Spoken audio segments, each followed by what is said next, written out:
டிஎம்கேல இருக்கக்கூடிய முதியோர் அணி சாரி இளைஞர் அணி அவங்க ஒரு போராட்டத்தை பண்ணியிருக்காங்க. அதாவது டிவிகேல இருக்கக்கூடிய அமைச்சரான சரத் அவர் ஒரு பப்ளிக் ஈவெண்ட்ல போதை மருந்தை பயன்படுத்திட்டாரு, இதற்கு உண்டான ஒரு விசாரணை வேணும், உடனடியா அவர் மீது துறை ரீதியான ஒரு நடவடிக்கை எடுக்கணும், இதனால நாங்க ஒரு ஆர்ப்பாட்டத்தை பண்றோம் பாருன்னு ஒரு ஆர்ப்பாட்டத்தை பண்ண போக அங்க போலீஸ் இவங்க எல்லாரையும் தூக்கிட்டு போயிட்டு ஒரு வேன்ல அடிச்சு கூட்டிட்டு போயிருக்காங்க. அப்ப கேட்டிருக்காங்க, ஏன் சார் எங்களை வந்து அரெஸ்ட் பண்றீங்க அப்படின்னு. அதற்கு போலீஸ் சொல்லியிருக்காங்க, பின்ன உங்களை அரெஸ்ட் பண்ணாம வேற யாரை அரெஸ்ட் பண்றது, நீங்க சொல்ற மாதிரி அவர் அந்த போதைப் பொருளை பயன்படுத்தி இருந்தாலுமே அந்த ஒரு விஷயம் முந்தானேத்தோ இல்ல போன வாரமோ நடக்கல, உங்க ஆட்சியில அதாவது டிஎம்கே ஆட்சியில தான் நடந்திருக்கு. சோ அதனால அந்த போதைப் பொருள் எப்படி தமிழ்நாட்டுக்குள்ளார வந்தது, ஃபர்ஸ்ட் அதை நீ சொல்லு, அதற்கு உண்டான பதில நீங்க தான் சொல்லணும் அப்படின்னு சொல்லிட்டு போலீஸ் வந்து அங்க ஒரு சம்பவத்தை பண்ணியிருக்காங்க. இதற்கு பின்னாடி ஒரு அஜெண்டா இருக்கு, அதை இந்த வீடியோல நம்ம பார்க்க போறோம். இன்னொரு பக்கம் ப்ரௌடு கொத்தடிமைகளா வாழக்கூடிய டிஎம்கே ஜென்சி அவங்க ஒரு சம்பவத்தை பண்ணியிருக்காங்க. டிவிகே அரசாங்கத்தை கலாய்க்கிறாங்களாமா, சோஃபா பேரவை அப்படின்னு சொல்லிட்டு ஒரு விஷயத்தை இவங்க பண்ண போக அது இவங்களுக்கே இப்ப பேக் ஃபயர் ஆயிருக்கு. அந்த தமிழ் தாய் வாழ்த்து அது என்னடா பாவம் பண்ணுச்சு, அதை போட்டு கொன்னு வச்சிருக்காங்க. இனிமேட்டு தமிழ் தாய் வாழ்த்தை கேட்க கொள்ளலாம் அந்த கருமம் தான் ஞாபகம் வரும்ன்ற மாதிரி ஒரு விஷயத்த பண்ணி வச்சிருக்காங்க. இதுதான் இவங்க தமிழ் வளர்க்குற லட்சணமா அப்படின்ட்டு எல்லாரும் கேள்வியும் கேட்டுட்டு வராங்க. நீராறும் கடலெடுத்த நிலமடந்தை தெளிலொழுகும் சீராறும் வதனமென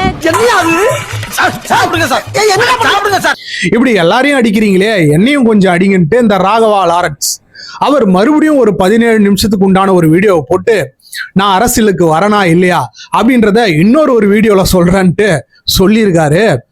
எப்பா சாமி, நடக்கிறதெல்லாம் பார்த்தா ஆளை ஒடுங்கடா அப்படின்ற மாதிரி தான் தோணுது. Ladies and gentlemen, welcome back to OG politics.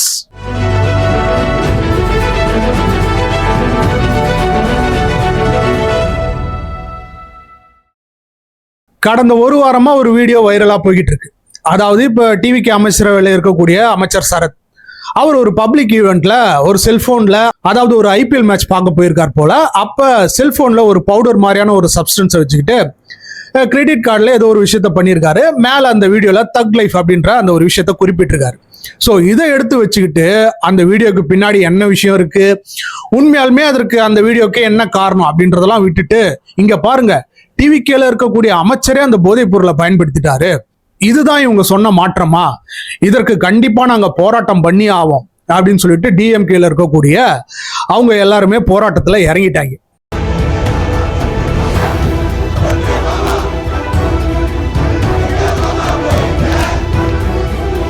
பாருங்க இங்க யார் யாரெல்லாம் எதுக்கெல்லாம் போராட்டம் பண்றதுங்க அந்த விவஸ்தையே இல்லாம போச்சு. இந்த வீடியோ எதனால வெளிவந்துச்சு அப்படின்ற அந்த தன்னிலை விளக்கத்தை அமைச்சர் சரத் வந்து ஒரு வீடியோ வந்து வெளியிட்டு இருந்தாரு. இந்த மாதிரி குழந்தைக்கு மாத்திரையை தான் நான் வந்து கிரஷ் பண்ணிட்டு இருந்தேன், அதுதான் அந்த வீடியோ, சும்மா ஒரு விளையாட்டா போட்ட வீடியோ, அதை எடுத்து வச்சு இப்ப எல்லாரும் பேசிட்டு இருக்காங்க அப்படின்ற அந்த விளக்கத்தையும் கொடுத்துட்டாரு. இன்னொரு பக்கம் இந்த மெடிசனை யாரு பிரிஸ்கிரைப் பண்ணாங்களோ அந்த டாக்டருமே வந்து சொல்லிட்டாரு. அவங்க கூட அந்த ஐபிஎல் மேட்ச் யார் பார்க்க போனாங்களோ அவங்க ஃப்ரெண்ட்ஸுமே அதற்கு உண்டான ஒரு சப்போர்ட்டிவான வீடியோவை வெளியிட்டு இருக்காங்க. கூட இருக்கிறது அவரோட ஃப்ரெண்டா இருக்கிறதே வேஸ்ட்னு தான் நினைக்கிறேன். ரீசெண்டா வச்சிருக்கக்கூடிய ஃபால்ஸ் அலிகேஷன் ஆன் கில்லி ஷரத், அமைச்சர் ஷரத் அவங்க மேல வச்சிருக்கிறது. ஐபிஎல் மேட்ச்க்கு நாங்க ஃபேமிலியா தான் எல்லாருமே போயிருந்தோம். இப்படிலாம் தன்னிலை விளக்கம் கொடுத்த பிறகும் இங்க டிஎம்கேல ஒரு ஆர்ப்பாட்டத்தை பண்ண ஆரம்பிக்கிறாங்களாம். அதுலயும் நம்மளுடைய தாத்தாவான சேகர் பாபு அவர் வந்து இறங்கி பேட்டி கொடுக்குறாரு. இங்க பாருங்க, டிவிகேவோட அமைச்சரே இந்த மாதிரி பண்ணிட்டாரு, உடனடியாக அவரை வந்து பதவி வந்து நீக்கணும் அப்படின்னு சொல்லிட்டு பல்வேறு இடங்கள்ல டிஎம்கேவுடைய கொத்தடிமைங்க எல்லாரும் ஒரு விஷயத்த பண்ணிட்டு வராங்க. ஒரு போன் எடுத்துக்கிறாங்க, அதுல ஒரு மாத்திரையை வச்சுக்கிறாங்க, பாத்தீங்கன்னா கிரெடிட் கார்டுல வந்து போட்டு நசுக்கிட்டு இருக்காங்க. நசுக்க முடியலையா அந்த மாத்திரையை வந்து. அந்த வீடியோல இருந்த விஷயத்தையே நீங்க பாத்தீங்கன்னா ஜஸ்ட் மாத்திரையெல்லாம் காமிச்சிட்டு இருக்க மாட்டாங்க, பவுடரா தான் காமிச்சிருப்பாங்க. ஸோ அந்த வீடியோக்கு உண்டான உண்மை நிலை என்ன அப்படின்றதே சுத்தமா மறந்துட்டு காமெடியான விஷயங்களை பண்றாங்களாம், கலாய்ச்சிக்கிட்டு இருக்காங்களாம். அனுமதி கேட்டால் கொடுத்து நடைபெற்ற போராட்டங்கள் ஏராளமான போராட்டங்கள் உண்டு. ஆகவே மறுக்கிறோம் என்றால் முறையாக எங்களுக்கு தகவல் தெரிவித்திருந்தால் நமக்கு மட்டும் இல்ல எல்லாருக்குமே ஒரு கேள்வி வந்து வரும். இந்த வீடியோ இப்ப எடுத்தது கிடையாது, கிட்டத்தட்ட ஒரு 2 வருஷத்துக்கு முன்னாடி எடுத்த ஒரு வீடியோ. அதை ஏன் இப்ப வந்து இவங்க வந்து தொடர்ந்து வைரலா பண்ணோம்? அவரு அமைச்சரா இல்ல, சொல்ல போனா டிவிகே கட்சி அப்பதான் வந்து ஆரம்பிக்கப்பட்டிருக்கு. அதுக்கப்புறமேட்டதான் இவர் கட்சிக்குள்ள வராரு, பல்வேறு நல்ல விஷயங்கள்லாம் பண்றாரு. அதுக்கப்புறமேட்டா இவருக்கு அமைச்சரவையில இடம் தராங்க, இவர் ஜெயிக்கிறாரு. சோ அந்த வீடியோவை எடுத்து இப்ப ஏன் வைரல் பண்ணோம் அப்படின்றதுக்கு உண்டான ஆன்சர் வந்து இப்ப கிடைச்சிருக்கு. டிவிகே கவர்மெண்ட் இங்க என்ன மாதிரியான விஷயங்களை பண்ணிட்டு வராங்கன்னா, முன்னாள் அமைச்சர்களா இருந்தவங்க எல்லாம் என்ன மாதிரியான ஊழல் எல்லாம் பண்ணிக்கிட்டு இருக்காங்க, பல்வேறு பொதுத்துறை நிறுவனங்கள்ல எந்த மாதிரியான ஸ்கேம்ஸ் எல்லாம் ஈடுபட்டு இருக்காங்க, இவங்க என்னென்ன ப்ராஜெக்ட் எல்லாம் சொன்னாங்களோ அது எல்லாத்தையுமே கேன்சல் பண்ணிட்டு வராங்க. ஒரு விஷயமா வந்து தோண்டி எடுத்துக்கிட்டே வராங்க. முதலமைச்சர் விஜய் அவர்களுமே சொல்லிட்டு இருந்தாங்க, இங்க நானும் தப்பு பண்ண மாட்டேன், தப்பு பண்ணவனையும் விட மாட்டேன், முன்னாடி எல்லாம் தப்பெல்லாம் பண்ணிக்கிட்டு இருந்தாங்களோ அவனுங்களையும் விட மாட்டேன் அப்படின்னு சொல்லியிருந்தாரு. அந்த ஒரு விஷயத்த சீரியஸா எடுத்து பயங்கரமா பண்ணிட்டு வர்றாரு. சோ அதை எப்படியாவது மறைக்கணும், அதுல இருந்து பப்ளிக்கை எப்படியாவது டைவர்ட் பண்ணணும் அப்படின்றதுக்காக தான் டிஎம்கே வந்து இன்னைக்கு இந்த விஷயத்த கையில் எடுத்திருக்காங்க.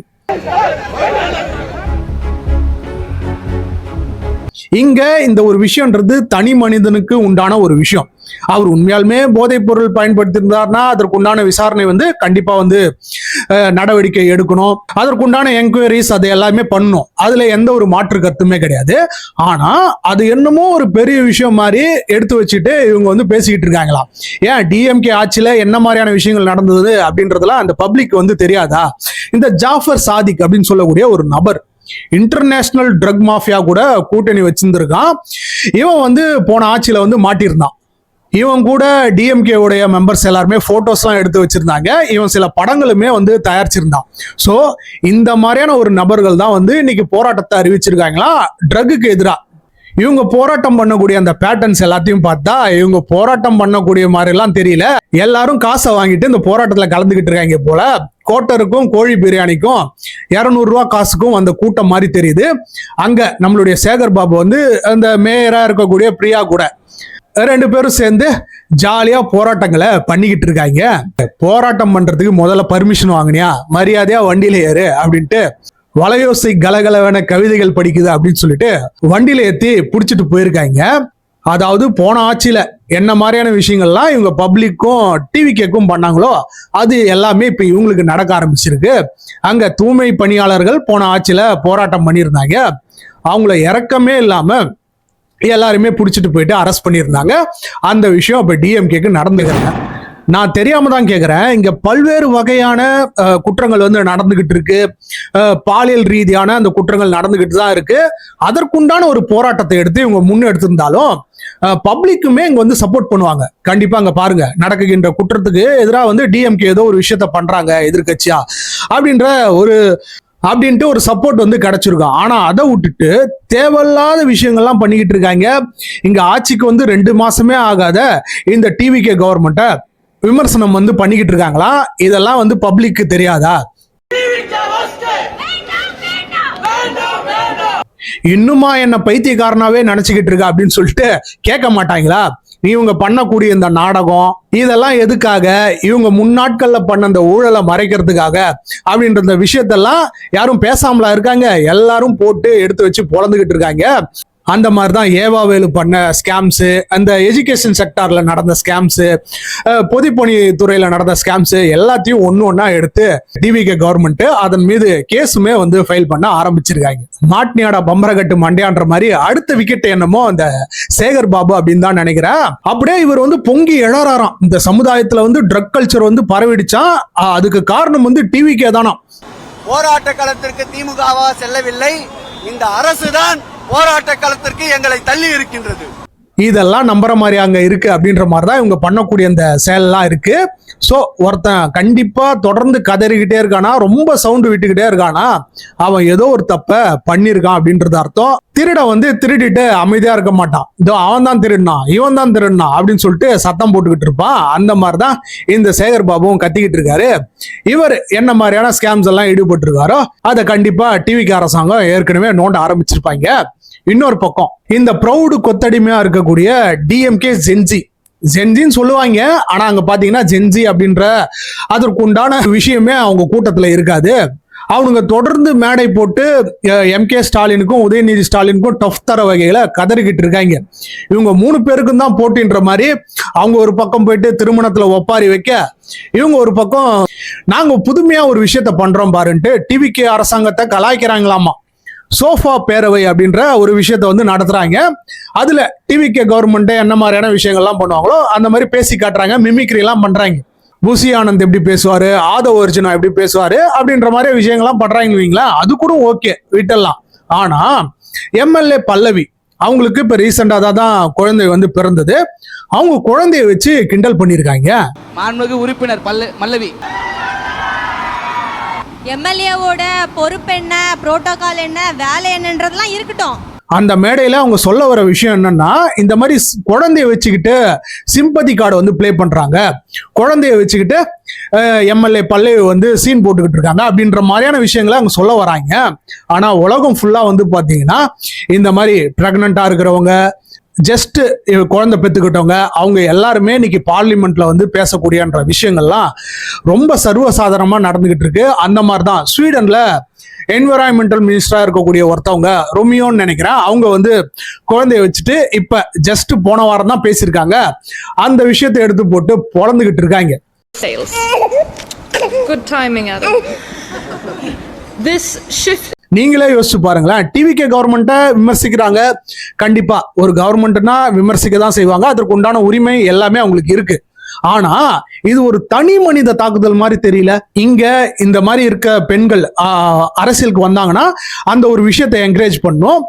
அப்பதான் இந்த உமன் எம்பவர்மெண்ட்ன்றது கண்டிப்பா வந்து ரைஸ் ஆகிட்டே போகிறோம் அப்படின்றது ஒரு பேசிக் சென்ஸ் கூட இல்லாம இந்த ப்ரௌடு கொத்தடிமையா இருக்கக்கூடிய இந்த டிஎம்கே செஞ்சு இந்த மட்டமான வேலையை வந்து பண்ணியிருக்காங்க. என்னத்தை தான் சமூக நீதியை படிச்சாங்கன்னு தெரியல, சமூக அக்கறையை படிச்சாங்கன்னு தெரியல, இந்த மாதிரி ஒரு வேலையை வந்து பண்ணிக்கிட்டு இருக்காங்க. இதெல்லாம் கண்டிப்பா டிஎம்கேக்கு ஒரு பேக் ஃபயரா தான் அமையும். மாண்புமிகு அமைச்சர் பாருங்க ஒரு நிமிஷம். இந்த அவைக்கு மாண்புமிகு அமைச்சர் பேரவையில் ரீல்ஸ் எல்லாம் போடக்கூடாது, உட்காருங்க. ஓ குரலி வித்தையா மக்கள் எல்லாருமே வச்சு செஞ்சுக்கிட்டு வராங்க. என்னத்தடா இத்தனை நாள் வந்து 75 வருட கட்சின்றீங்க, உமனுக்கு வந்து நாங்க எம்பவர்மெண்ட் கொடுப்போன்றீங்க, சமூக நீதினு பேசுறீங்க, ஆனா குழந்தை பெற்றுக்கிட்டு ஒருத்தவங்க எம்எல்ஏ வந்து சட்டசபைக்கு வந்திருக்காங்க, அதை கிண்டல் பண்றீங்களேடா, அறிவு இருக்காடா உங்களுக்கு அப்படின்னு சொல்லிட்டு வச்சு செஞ்சுக்கிட்டு வராங்க. எனக்கு என்னமோ இந்த செஞ்சு டிஎம்கே வந்து டிஎம்கேவை இன்னும் அகல பாதாளத்துக்கு கொண்டு போய் விட்டுருவாங்க போல, அந்த மாதிரியான விஷயங்கள் தான் பண்ணிக்கிட்டு இருக்காங்க. ஒருத்தவன் கத்திக்கிட்டு இருக்கான் தொடர்ந்து, டேய் நான் யார் தெரியுமா, உதயன் நான் தம்பிடா அப்படின்றான். இன்னொருத்தன் வந்து நான் ப்ரௌடு கொத்துஸ்ரா அப்படின்றான். இங்க வந்து பாத்தீங்கன்னா தமிழ் தாய் வாழ்த்து அது என்ன பாவம் பண்ணிச்சு, அதை பாடாமே விட்டு இருந்திருக்கலாம். ஏதாவது ஒரு ரூல் இருக்கா, இந்த மாதிரி ஒரு ஃபங்க்ஷன் ஆரம்பிக்கக்குள்ளார நேஷனல் ஆந்தமோ தமிழ் தாய் வாழ்த்தோ பாடணும் அப்படின்ற அந்த ரூல் எல்லாம் கிடையாது. ஜஸ்ட் லைக் தட் வந்து இவங்க அந்த நிகழ்ச்சியை நடத்திருக்கலாம். ஆனா நாங்க தமிழ் தாய் வாழ்த்து பாடியே ஆகுன்ட்டு கொலை பண்ணி வச்சிருக்காங்க. நிலமடந்தை தெளிலொழுகும் சீராரும் வதனமென திகழ் பரத கண்டமிதில். அந்த பாட்டை ஸ்கிப் பண்ணாம பாக்குறவனுக்கு 1 லட்ச ரூபா பந்தயம் அப்படின்னே நம்ம கட்டலாம் போல. அந்த மாதிரி ஒரு விஷயத்த பண்ணி வச்சிருக்காங்க. அதை எடுத்து இப்ப எல்லாரும் வைரல் பண்ணிக்கிட்டு இருக்காங்க. ஏண்டா தமிழ்னு சொன்னீங்களே, நீங்க தமிழ் வளர்த்த லட்சணம் இதுதானா, தமிழ் மெல்ல சாகும் அப்படின்னு சொன்னாங்களே, அதற்குண்டான உதாரணம் இதுதானா அப்படின்னு சொல்லிட்டு அதையும் வச்சு பொழந்துகிட்டு இருக்காங்க. ஸோ நீங்க யோசிச்சு பாருங்க, இங்க என்ன போய்கிட்டு இருக்கு, என்ன நடந்துகிட்டு இருக்கு, பயங்கரமான பிரச்சனைகள்லாம் போய்கிட்டு இருக்கு. இங்க நிறைய பேருக்கு ஹெல்ப் எல்லாம் தேவைப்படுது, அதை குறிச்சு பேசலாம். இல்லை இந்த ஜென்சி டிஎம்கே போயிட்டு பல்வேறு வகையான ஹெல்ப் எல்லாம் பண்ணி அதை வீடியோவா மேக் பண்ணி போகலாம். ஸோ இந்த மாதிரியான விஷயங்கள் பண்ணாங்கன்னா மக்களுமே கொஞ்சம் கன்சிடர் பண்ணுவாங்க. அதை விட்டுட்டு இங்க ஆட்சிக்கு வந்து இன்னும் ஒரு 60 நாள் கூட ஆகாத ஒரு கவர்மெண்ட்டை போட்டுக்கிட்டு இந்த மாதிரி மேடை போட்டு செஞ்சு வச்சுக்கிட்டு இருக்காங்க. நான் தொழில்துறையில் ரீல்ஸ் போட்டு தான் 5 லட்சம் ஃபாலோவர்ஸ் வந்தாங்க, இன்வெஸ்டர்ஸ் வரல, ரீபோஸ்ட் நிறைய பண்ணாங்க. இத மக்கள்லாம் வந்து பார்க்க மாட்டாங்களா? இதை புரிஞ்சுக்க முடியாத சூழ்நிலையா இன்னைக்கு வந்து தமிழ்நாடு இருக்குது. இந்த நாடகம்லாம் உங்களுக்கு தெரியாதா? நீங்க வேணா கண்டிப்பா பாருங்க. இந்த ஒரு விஷயம் வந்து வருகின்ற இடைத்தேர்தலில் பயங்கரமா ரிஃப்ளெக்ட் ஆக போகுது, பயங்கரமான பேக் ஃபயர் ஆக போகுது. டிஎம்கேக்கு டெபாசிட்டே வாங்க முடியாத அந்த நிலை வர்றதுக்கு அதிக சான்சஸ் வந்து இருக்கு. கண்டிப்பா இங்க அமைச்சர் சரத் வந்து தப்பு பண்ணியிருந்தார்னா அவர் மீது துறை ரீதியான நடவடிக்கை எடுக்கணும், அதற்குண்டான விசாரணை எல்லாமே வந்து பண்ணணும். ஆனா இவங்க முன்னாட்கள்ல போட்ட எல்லா வீடியோவையும் எடுத்து வந்து போட்டுக்கிட்டு இருக்காங்க. அந்த மாதிரிதான் அவர் ஏதோ ஒரு பேர் வந்து குடிச்சிருப்பார் போல பீச்ல போயிட்டு, அந்த வீடியோ இப்ப வந்து வைரலா போய்கிட்டு இருக்கு. முன்னாடி இந்த டிஎம்கே பண்ண விஷயங்கள் எல்லாத்தையும் எடுத்து வச்சு பேச ஆரம்பிச்சோம்னா இந்த நாடு தாங்குமா இல்ல இந்த பூமி தான் தாங்குமா? டிஎம்கே ஆட்சி நடந்தப்ப அந்த முன்னாள் அமைச்சர்கள்லாம் என்ன மாதிரியான விஷயங்கள் எல்லாத்தையும் பண்ணாங்க அப்படின்றதான் தெரியும். படுத்தா 5 நின்னுங்கன்னா 10 அப்படின்னு பேசினாரு ஒரு அமைச்சரு. ஓசி பஸ்ல போறியா அப்படின்னு பேசினார் ஒருத்தர். ஜாதி ரீதியா தரைக்குறைவா ஒருத்தரை பத்தி பேசியிருந்தாரு ஒரு அமைச்சரு. இப்படி நம்ம சொல்லிக்கிட்டே போலாம். அவங்க மீதெல்லாம் ஆக்ஷன்லாம் இவங்க எடுத்தாங்களா? கண்டிப்பா கிடையாது. டிஎம்கே அதை கண்டுக்கவே இல்லை. எல்லாம் ஒரு தெனாவட்டு தான். நம்மள யாரு பண்ணிட போறாங்க, நம்ம தான் எப்படியும் அடுத்த ஆட்சிக்கும் வர போறோம் அப்படின்ற அந்த தெனாவட்டுல இவங்க பண்ண போக மக்கள் 2026 எலெக்ஷன்ல இவங்களை சதைச்சு விட்டுட்டாங்க. அதே மாதிரியான விஷயங்களை தான் திருப்பியும் இவங்க பண்ணிக்கிட்டு இருக்காங்க. வருகின்ற இடைத்தேர்தலுமே மக்கள் இவங்களுக்கு சரியான பாடத்தை புகட்ட போறாங்க அப்படின்றதுல எந்த ஒரு விதமான சந்தேகமும் கிடையாது. இது ஒரு பக்கம் இருக்க, இடைத்தேர்தல் அப்படின்னா இன்னைக்கு நமக்கு ஒரு முக்கியமான ஆள் நினைவுக்கு வருவாரு. அவர் தான் நம்மளுடைய ராகவா லாரன்ஸ். அவர் நான் அரசியலுக்கு வரணும் இல்லையா அப்படின்றத குறித்து ஒரு வீடியோ போடுறேன்.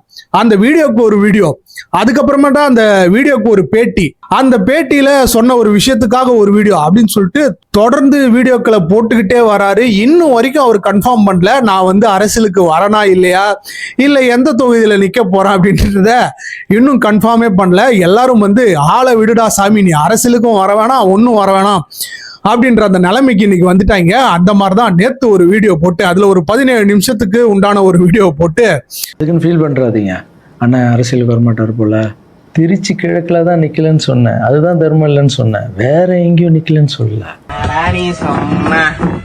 கண்டிப்பா அதுல அவர் என்ன மாதிரியான நல்ல விஷயங்கள்லாம் பண்ணாங்களோ அதெல்லாம் பேசியிருக்காரு. ஒரு பையனை கூட்டிட்டு ஒரு ஹேண்டிகேப்பா இருக்கக்கூடிய பையனை கூப்பிட்டு பேசுறாரு. இதெல்லாம் ஓகே தான். விஷயம் என்ன, நீங்க அரசியலுக்கு வரீங்களா இல்லையா, இல்ல எந்த தொகுதியில நிக்க போறீங்க அத சொல்லுங்கடான்னா மறுபடியும் அவங்க அம்மாவை பத்தி பேசுறாரு. நான் இன்னும் முடிவு எடுக்கல, இனிமேட்டு தான் நான் அரசியலுக்கு வரனா இல்லையான்றத இன்னொரு வீடியோல சொல்றேன் அப்படின்னு சொல்லிட்டு சொல்லி வச்சிருக்காரு. இவன் வேற என்னை ரொம்ப டார்ச்சர் பண்றான்டா. ராகவா எல்லாரும் சாகவா அப்படின்ற மாதிரிதான் மக்கள் இப்போ ஒரு முடிவுக்கு வந்துட்டாங்க. நீ அரசியலுக்கா வராம போ, அதெல்லாம் ஒரு பக்கம் இருக்கட்டும், தயவு செய்து இந்த வீடியோ மட்டும் போட்டுறாத அப்படின்ற அந்த நிலைக்கே வந்துட்டாங்க. அந்த மாதிரிதான் இவர் இழுத்துக்கிட்டே போறாரு. கண்டிப்பா இவர் பப்ளிக்கு நல்ல விஷயங்களை பண்ணியிருக்காரு. ஹேண்டிகேப்ஸ்க்கு, ஸ்டூடெண்ட்ஸ்க்கு எல்லாருக்குமே ஹெல்ப் பண்ணியிருக்காரு. அதெல்லாம் பாராட்டக்கூடிய ஒரு விஷயம் தான். ஆனா ஒரு சிம்பிளான ஒரு விஷயத்த இந்த அளவுக்கு ஏன் இழுத்துட்டு போகணும்னு தெரியல. கூடி சீக்கிரத்துல ஒரு நல்ல முடிவை எடுப்பாருன்னு நினைக்கிறேன். ஏன்னா அப்பதான் நம்ம இந்த விஷயத்த விட்டுட்டு நம்மளும் அடுத்த வேலைக்கு போகலாம். இல்லைன்னா இது இன்னுமே இழுத்துக்கிட்டே தான் போவோம். இன்னொரு பக்கம் இந்த இடைத்தேர்தலில் இன்னொரு முக்கியமான ஆள் இருக்காரு. யாருன்னு பாத்தீங்கன்னா நம்மளுடைய சீமான் அண்ணன் தான். அவர் அண்டர் கிரவுண்ட் டீலிங்ல டிஎம்கே கூட ஏற்கனவே ஈடுபட்டுக்கிட்டு இருக்காரு அப்படின்ற அந்த ஒரு வீடியோவை நம்ம வெளியிட்டு இருந்தோம். ஒரு 1.5 கோடி ரூபாய்க்கு மதிப்புள்ள ஒரு காரை வாங்கியிருந்தாரு. இவ்வளவு எக்ஸ்பென்சிவான கார் வாங்க எப்படி காசு வந்தது? இங்க பொதுக்கூட்டம் கண்டக்ட் பண்ணவே, பப்ளிக் மீட்டிங் வைக்கிறதுக்கே காசு இல்ல, திரள் நிதியை எனக்கு தாங்க அப்படின்னு சொல்லிட்டு வீடியோ விடக்கூடிய அண்ணன் தான் நம்மளுடைய சீமான். அவருக்கு எப்படி ஒரு எக்ஸ்பென்சிவான கார் வந்தது அப்படின்ற அந்த விஷயங்கள் எல்லாருமே, நம்ம மட்டும் இல்ல எல்லாருமே பேசிக்கிட்டு இருந்தாங்க. அதற்கு இந்த என்டிகேல இருந்து முட்டு கொடுத்துருக்காங்க. ஏன் ஒரு தமிழகத்தின் தலைவர் கார்ல போக கூடாதா? ஒரு எக்ஸ்பென்சிவான கார்ல போனா உங்களுக்கு என்னடா எரியுது அப்படின்னு சொல்லிட்டு பயங்கரமா முட்டு கொடுத்து கமெண்ட்ஸ் போட்டுட்டு வராங்க. வீடியோஸ் எல்லாத்தையுமே நம்மளால இந்த இன்ஸ்டாகிராம், ட்விட்டர்ல எல்லாத்துலயுமே பார்க்க முடியுது. நம்ம என்ன கேட்கிறோம்னா, நான் ஒரு ஏழை தாயின் மகன், எனக்கு சொத்துக்கே வழி இல்லை அப்படின்னு சொல்லிட்டு நம்ம சொல்லல, சீமான் தான் சொல்லியிருப்பாரு வீடியோல. பல மேடைகள்லுமே சொல்லியிருப்பார், நாங்க ஒரு பிச்சைக்கார பசங்கப்பா, இந்த திரள் நிலையில தான் எங்க கட்சியே ஓடுது அப்படின்றத அவர் தான் சொல்லியிருப்பாரு. சோ இதனாலதான் இந்த கேள்வி நாங்க எழுப்பிக்கிட்டு இருக்கோம். எப்படி இவருக்கு இந்த எக்ஸ்பென்சிவான கார் வந்தது? ஒரு 1000 பேர் நம்ம ஒரு 1000 ரூபாய் கொடுக்கறது என்பது பெரிய தொகை இல்லை. கட்சியில் ஒரு 1000 பேர் மாசம் வங்கியில போட்டுறேன்னா ஒரு தொகை, பெரிய தொகை இல்லை. அங்க எம்.கே. ஸ்டாலின் ஒரு திருமணத்துல பார்த்து சந்திச்சு பேசுறாரு. பேசின உடனே இந்த கார் இறங்குது. இதெல்லாம் கண்டிப்பா பப்ளிக்கு ஒரு டவுட் வரதானே செய்யும். அதை தான் நம்ம கேட்டிருந்தோம். இதெல்லாம் கூட விட்டலாம். இன்னொரு காமெடியை பண்ணிட்டு வராங்க பாருங்களேன். அதாவது அம்பாசமுத்திரத்திலயோ இல்ல திருச்சி கிழக்குலயோ இவர் இடைத்தேர்தலில் நிக்க போறாராம். அந்த இடைத்தேர்தலில் நின்று ஜெயிச்சு சட்டசபைக்கு வர போறாராம். பின்னி எடுக்க போறாராம், கேள்வி கணைகளை தொகுக்க போறாராம், டிவிக்கேவை செதற விட போறாராம். மக்களுக்கு சேவை செய்யற புனிதமான ஆட்சி எவனுக்குலாம் வேணும்? நம்ம கட்சி ஆரம்பிச்சோம்னா ஏதாச்சும் ஒரு இடைத்தேர்தல் வரும்ல, அங்க நம்ம கட்சி சார்பா வேட்பாளரை நிறுத்தி நம்மளுக்கு ஒரு 7% 8% ஓட்டு இருக்குன்னு நிரூபிச்சோம்னா நாளைக்கு பொது தேர்தல் வரும்போது ஒரு ஆல் இந்தியா பார்ட்டி கிட்ட டீலிங் பேசணும்னு வச்சுக்க, ஒரு 500 கோடி கொடுப்பா. இன்னுமாடா என்ன பைத்தியக்காரனாவே நினைச்சுக்கிட்டு இருக்க அப்படின்ற மாதிரிதான். நீங்களே கொஞ்சம் யோசிச்சு பாருங்க. இந்த ஜெனரல் எலெக்ஷன்ன்றது ஒரு ஃப்ரீ எலெக்ஷன். அதுலதான் நிறைய டைம் இருக்கும். எந்த கட்சி வந்து ஆட்சிக்கு வர போறாங்க அப்படின்ற விஷயங்கள்லாம் தெரியாம இருக்கும். ஒரு ஃப்ரீ ஹேண்ட் வந்து இருக்கும். அந்த மாதிரி ஒரு எலெக்ஷன்லயே 233 தொகுதியிலையும் நின்று தோக்கறத விடுங்க, டெபாசிட்டை கூட வாங்காத ஒரு கட்சின்னா அது என்டிகே கட்சி தான். அந்த மாதிரி ஒரு கட்சி வந்து பாத்தீங்கன்னா இடைத்தேர்தலில் நின்று ஜெயிச்சிருவாங்களாம். கண்டிப்பா ஜெயிக்கட்டும். ஜனநாயகத்துல யாரு வேணா ஜெயிக்கலாம், தோக்கலாம். இவங்க வந்து ஜெயிச்சிருவாங்களாம். வந்து ஜெயிச்சு செதற விட போறாங்களாம் டிவிகேவை. கனவா இருந்தாலும் ஒரு நியாயம் வேணாமாடா? இந்த மாதிரி கனவெல்லாம் இவங்களுக்கு எப்படிதான் வருதுன்னு தெரியல. நமக்கெல்லாம் இந்த கனவெல்லாம் வந்து தொலைய மாட்டேங்குது. பொறுத்திருந்து பார்ப்போம். இவங்க சொல்ற மாதிரியே இந்த என்டிகே கட்சி இடைத்தேர்தலில் நின்று எத்தனை தொகுதியில ஜெயிக்கிறாங்க, அட்லீஸ்ட் சீமான் அண்ணா வந்து ஜெயிக்கிறாரா அப்படின்ற அந்த விஷயங்கள் எல்லாத்தையும் பொறுத்திருந்து பார்ப்போம். இன்னொரு வீடியோல உங்களை நான் வந்து சந்திக்கிறேன். மறக்காம நம்மளுடைய சேனல் வந்து சப்ஸ்கிரைப் பண்ணிக்கோங்க. பல்வேறு வகையான அரசியல் சார்ந்த வீடியோக்கள் வர காத்திருக்கு. ஒன்ஸ் அகேன் தேங்க்ஸ் ஃபார் வாட்சிங் OG Politics.